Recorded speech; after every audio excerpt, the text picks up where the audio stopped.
For WKNO News in Memphis, I'm Christopher Blank. Several environmental groups are calling for the Tennessee Valley Authority to refuse electricity service to the new XAI supercomputer in Memphis, arguing that the power provider would cause too much of a strain on the local electrical grid. A letter from the Southern Environmental Law Center voices support for local community groups who contend that XAI's 150 megawatt load, or about 5% of MLGW's daily electric output, could have, quote, serious and even life-threatening consequences for residential customers in Memphis. They point to previous power shortages in the area during severe weather events. The group also notes that the number of industries clustered in the vicinity of the computer are all pumping huge amounts of water from the local aquifer, which threatens to draw contaminants into the public drinking water.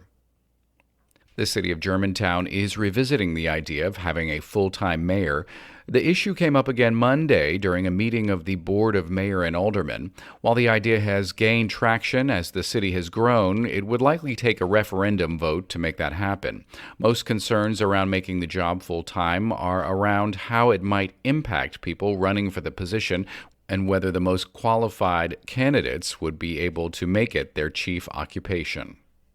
The latest report on the well-being of Tennessee's children notes improvements in some areas and challenges in others.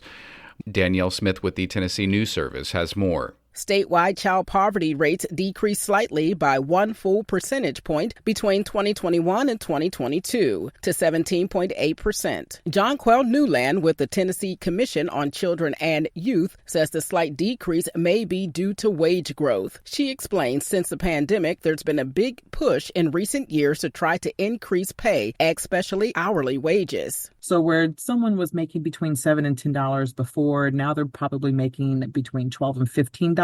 When you think about that and all the folks who are trying to support families who are living on minimum wages, that we believe one of the main indicators of why our children living in poverty has decreased ever so slightly. One alarming finding in 2022, nearly 10 out of every 1,000 children were victims of abuse or neglect. The rate varied widely across counties, with Coke County reporting the highest number of cases and Williamson County the lowest. I'm Danielle Smith, Tennessee News Service.